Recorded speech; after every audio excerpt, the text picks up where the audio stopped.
Our next speaker is no stranger to most of us, and especially those at the school, Sam Bartrug. He is born and raised in West Virginia.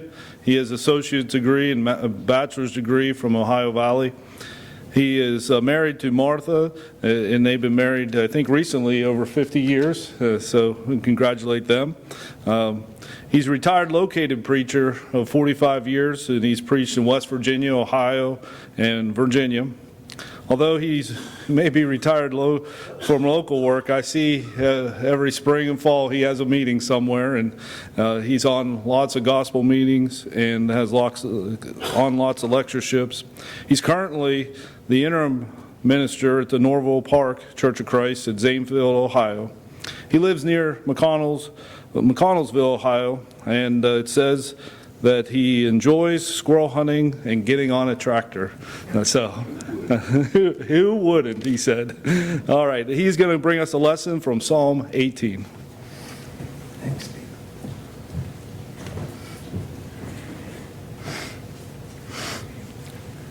Now, for those of you who are afraid you might fall asleep during my lecture, just be aware that I've preached some I wished I would have slept through, okay? Every time I accept an invitation to participate in a lectureship, I go through a process. Now, I'm not going to spell the whole process out to you, but it's kind of like falling in love for the first time. I fell in love for the first time when I was in second grade. I was head over heels in love with the little girl that sat right in front of me. Her name was Darlene, and she lived right up the railroad track from where I lived, and you crossed a little bridge and you were in their yard. And my brother and I won't tell you which brother it was, but he's the older one of us too, were on the bridge fishing one time, and Darlene and her sister Penny came out in the yard to play. And Dick, knowing that I was kind of sweet on Darlene, said, "Hey, Sam, I'll give you a dime if you kiss her." And I said, "I don't think so, Dick." He said, "Yeah, I will." So I finally gave in and said, okay. And he went over, and I don't know what he said to her, but he got her up on the bridge. And I grabbed a hold of her, and I put the biggest lip lock one second grader can ever put on another one, on that poor little girl. And she went home crying her eyes out. And my brother welched on the dime. So I always hope that when I accept a lecture invitation, it turns out better than my first love. But I guess you'll be the judge of that. As I've listened today, I drew three conclusions. One of them is that the church is still in good hands. The men that I've listened to today have done a wonderful job presenting the truth, the whole truth, nothing but the truth. I worry sometimes, as most of us do as we grow older, what the future's going to be like. But I think the future's in pretty good hands where these men and others like them are preaching, and I appreciate the role that the School of Preaching has had in getting them ready for that. I also, as I've listened to them, got that sinking feeling that I was maybe in a little bit over my head. I just remind myself that it is not my task to do the best job on Psalm 18 that's ever been done. It's just my task to do it the best I can do it, and I'll try very hard to do that. Nor is it my job to make Psalm 18, to make it effective, to make it important. It's already important. It's my job to make you see how important it is. And if I can do that, then I will have done probably the best that I'm able to do. My granddaughter came up to me one day and she said, "Pappy, let's be partners." And I looked at her. She was about 3, maybe 4 years old at the time. And I looked at her, and she had a spoon in her right hand and a can of pudding in her left hand. And I said, "Well, okay, sweetie." She climbed up on my lap, and I said, "Now, how's this going to work?"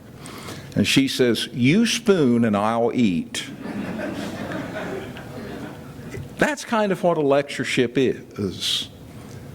Some people get up and spoon the word to us, and we have the opportunity to feed on it. And you never go wrong when you feed on the Word of God.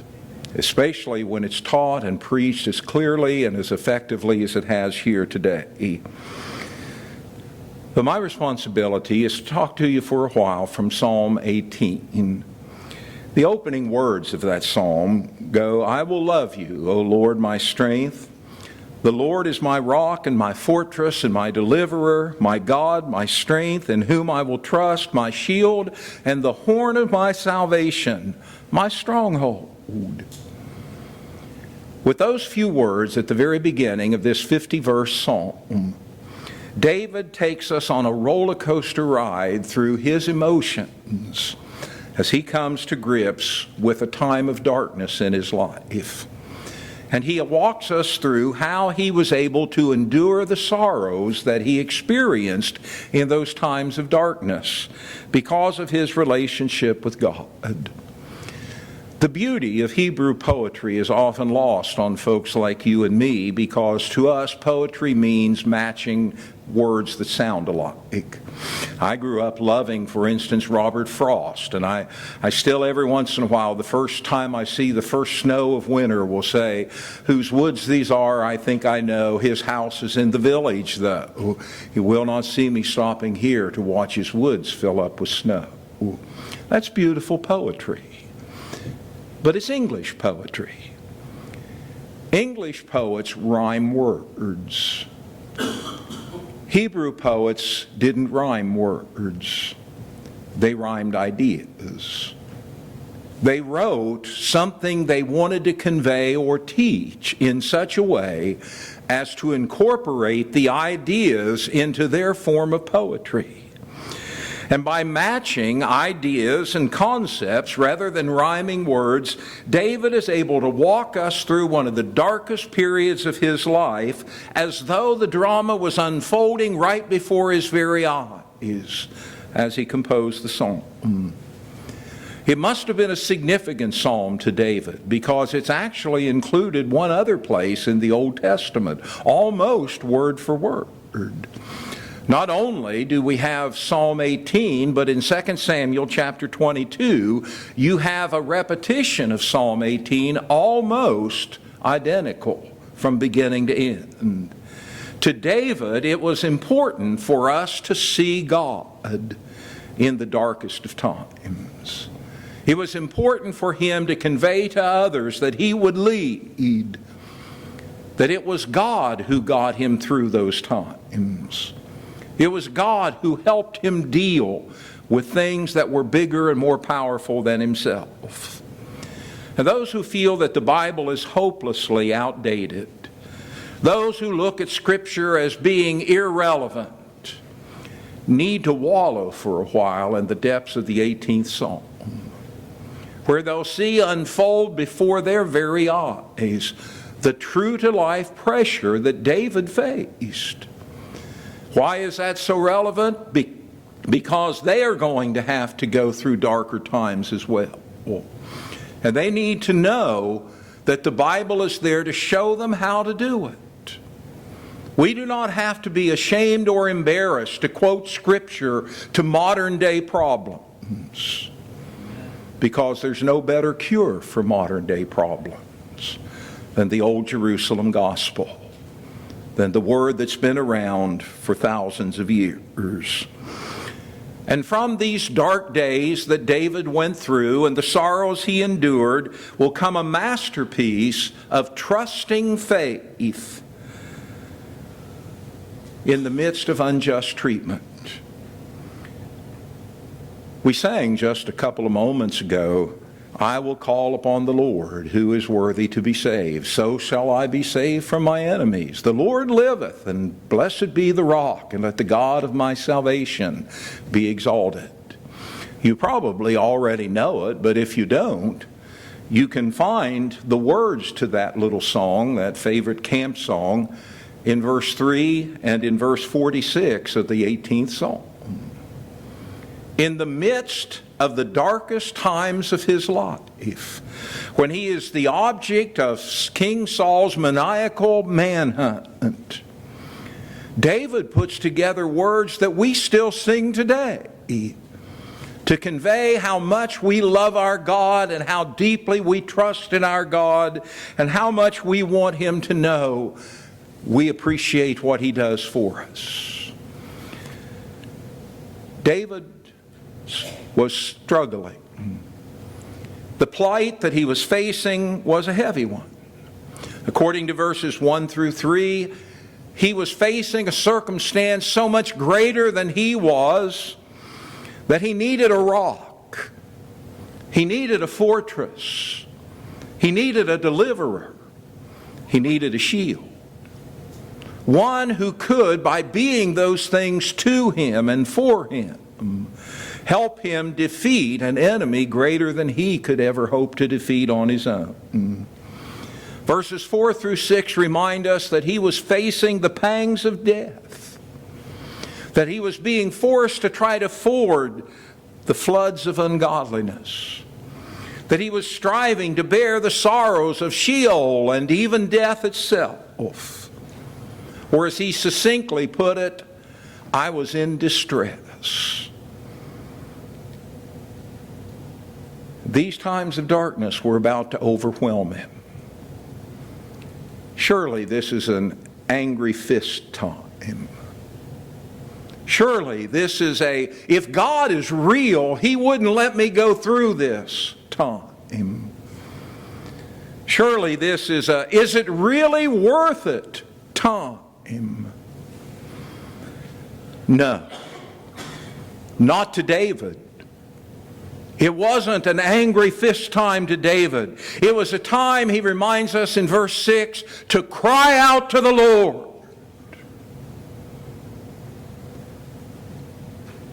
A lesson in trusting faith as David cries out to the only hope he has before it's too late. How foolish David's response may seem to many. Many would think it would have made much more sense for David to just turn his back on God and given up and given in and faced whatever life threw at him. But how fortunate for us he didn't do that. And in his refusal to give up and to give in his tenacity to cry out to the Lord, we learn what faith really looks like, what trust is really all about. It's not that David didn't wish things were different. I'm sure he did. Running constantly from Saul's pursuit was costing him the ability to be with his family. It was costing him the inability to settle down and have a stable life, to be able to accomplish the things he wanted to accomplish for the people he loved and the king that he was so loyal to. But when God enters the picture, David's circumstances change dramatically. They always do. When we make room for God, He'll amaze us at what He can do through us, what He can do for us. When God enters the picture, circumstances change, and all of a sudden David's trusting faith in God explodes into an overflow of how God will requite that trust, how God will requite that faith by being there to do for David what he cannot do for himself. And from verse 7 through verse 50, we are treated to metaphors and similes and hyperbole, all types of figures of speech, to let us know what the God we worship and serve can do for us. For what He did for David, it is no more a chore for Him to do for us. And He will. He'll bless us in so many ways. David begins that overflow of figures of speech by talking about God's anger at what Saul was doing to David. You know, God takes it personally when His people are mistreated. It matters to God because He cares for us. He doesn't want to see us hurt, especially unjustly, especially in a way that's patently unfair. So in verse 7, he's portrayed almost like a dragon whose nostrils and mouth are exuding smoke and flames. God is not to be trifled with. God is a God of power far beyond our ability to comprehend. As Paul wrote many hundreds of years later, the foolishness of God is wiser than men, and the weakness of God is stronger than men. And boy, is David and Saul about to find that out. In verses 8 through 10, he speaks about God bowing the heavens. Did a little research into that, and the closest I can come to it in our vocabulary or word imaging is that he turned the heavens into a huge water slide that would allow him to come from the heavens to David's rescue as quickly as possible. When God takes our side, he'll act immediately. When God takes our side and carries our fight, he won't wait. He won't put it off. Wind and darkness, storminess, they all became weapons in God's hands, according to verses 11 through 13. And in verses 14 and 15, he's portrayed as a celestial archer. His arrows, the lightning, the seas, the foundations of the earth. For you see, when you have God on your side, everything's at his disposal. When you have God on your side, there's nothing that intimidates him. How beautiful the words rhetorically when Paul in Romans 8:31 says, if God is for us, who can be against us? More literally, Paul's saying, since God is for us, no one can stand against us. David enjoyed the blessing of a God who controlled his universe in such a way as to use it to avenge wrong and to protect his faithful. Paul once spoke, as we mentioned, about the weaknesses of God being stronger than men. No man, and it's important, and I think in our nation, in our world, people have forgotten this. No man can successfully stand against God and win. It may look sometimes like they're ahead in the score, but God doesn't settle every account on our time frame. But he will settle every account. And you can't beat God. You can't defeat God. David's faith will be rewarded. God's vengeance will be meted out. Saul and others will know that God is not an 80-pound weakling. He is the God of heaven and earth. He is the rock. He is the horn of salvation. He is all that David prescribed him to be and more. Why did God come to David's rescue?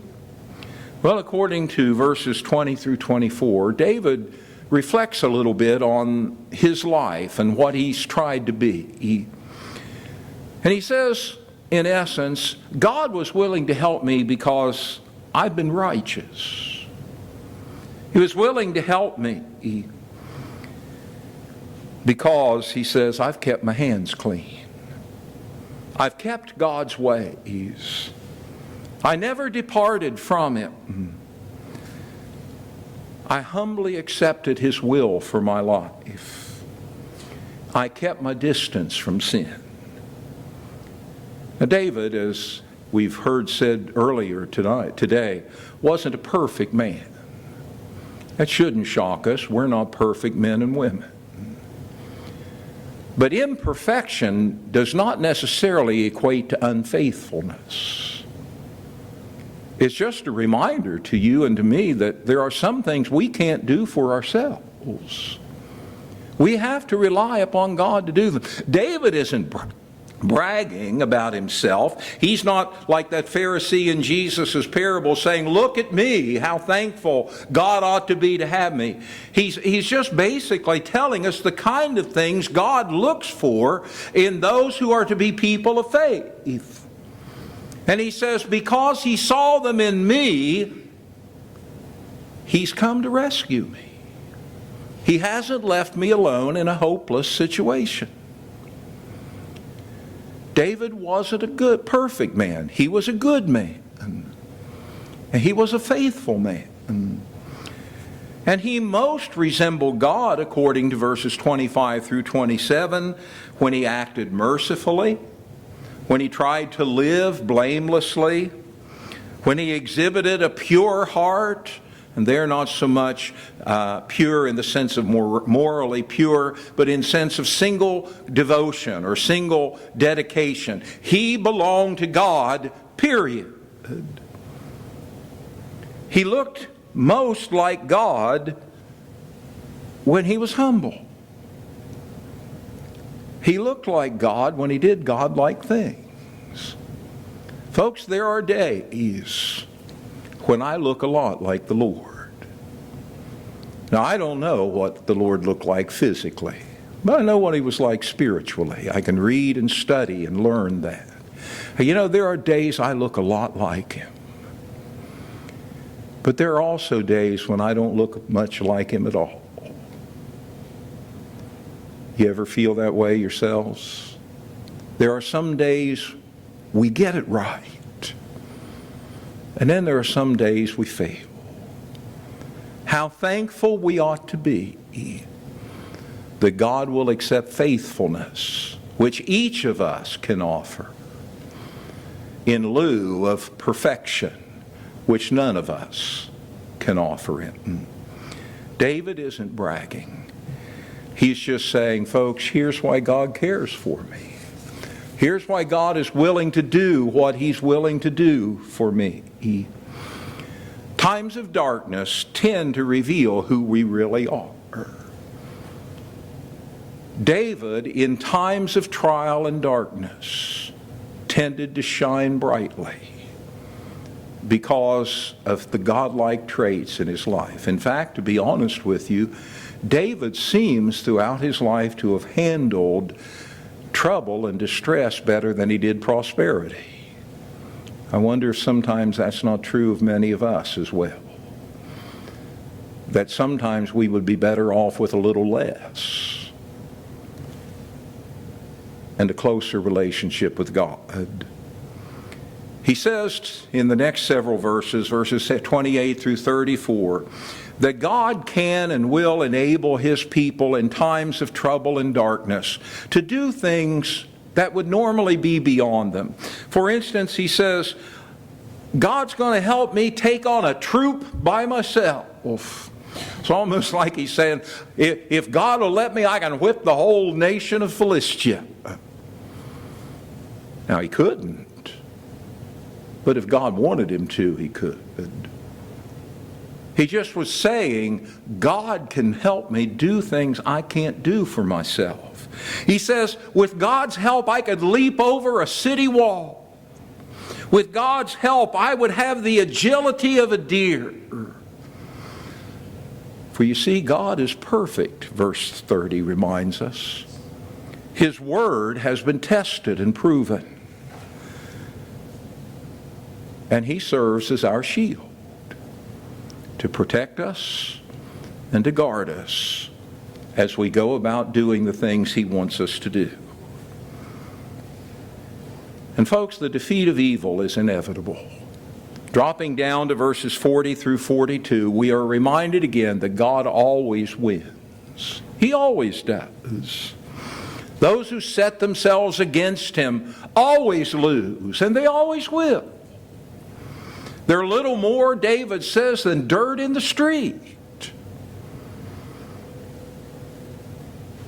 Let us remember to keep God actively on our side, constantly.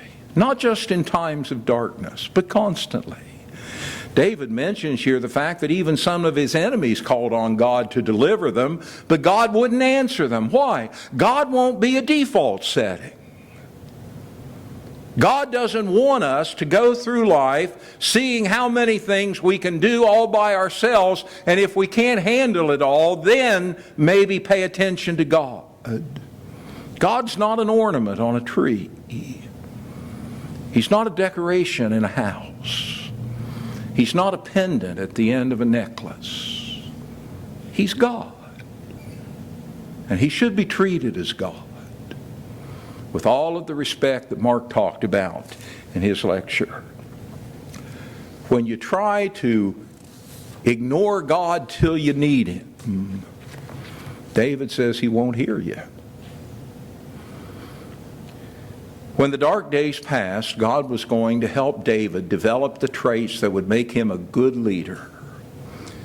But David knew the score. He knew that whatever the future held for him, he would never be a self-made man. For he knew that God watched over him, or he'd be helpless. He knew that God lifted him up, or he would be weak beyond help. He knew that God fought and won the battles that David often got credit for. He knew that God was who he owed David to. And he said, because God has blessed me so richly in these dark times in my life, I'm going to let Him know how much I appreciate it. I'm going to tell Him how grateful I am. Folks, next Sunday morning, when you gather together to sing and pray and commune and give and study, say thank you to God through it. David says, that's what I'm going to do. He's done so much for me that I'm not going to ever cease telling Him how thankful I am. He says, I'm going to tell everybody, Jew and Gentile alike, about the true and living God.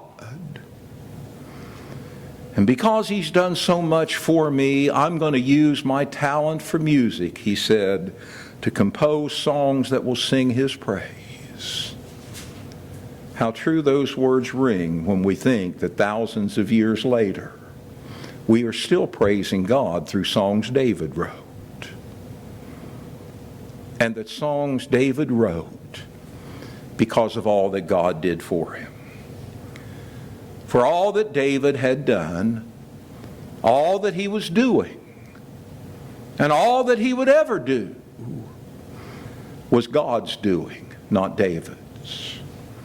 And all that we have done, and all that we are doing, and all that we will ever do or be, is God's doing. It's not our own. God will show us mercy and help us through life's darker days. He will soothe the sorrows we encounter. And He'll be there for us if we'll just let Him. I think there are 3 applications that I would like to make very quickly. Number 1, our days will not always be as pleasant as we wish they could be. But we have no right to feel betrayed when they aren't, because God never promised us otherwise. In fact, if I read the end of Matthew chapter 7 correctly, Jesus says whether you're wise or foolish, you're going to have to deal with winds and rains and storms. Wise and foolish were parallel to good or evil. Jesus is saying, just because you're good doesn't mean you're going to escape storms, any more than just because you're bad, you're always going to have to endure them. He never said that, and we should never feel betrayed. For remember, when David could have felt betrayed, when the angry fist could have been clenched toward the heavens, David just cried out to the God everybody thought he ought to get mad at. Number 2, at our most mature moments as Christians, we are still imperfect. We make mistakes. And we ought to be humbled by God's majestic holiness. In Isaiah, the prophet tells of his call to serve God. It all began with Isaiah being given a look at just how great and holy God was. Now, I assume that Isaiah was a very good and godly man. I assume that he was more than ready to do whatever the Lord wanted him to do. But you know all he could think about to say when he saw the holiness of God? Woe is me, for I'm a man of unclean lips. I dwell in the midst of a people of unclean lips. What's the lesson to be learned from that? At our best, we are pale imitations of the one we need for eternity. Be thankful that God saves imperfect people.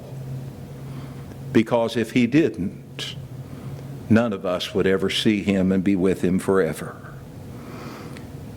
And thirdly, the Lord lives, and blessed be the rock. And let the God of our salvation be exalted, even, my friends, on our darkest days, when sorrow is about to overwhelm us.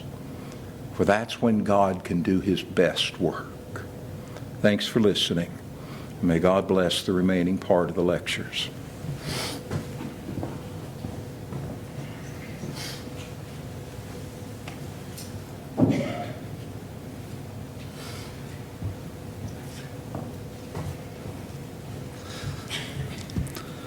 Thank you, Sam.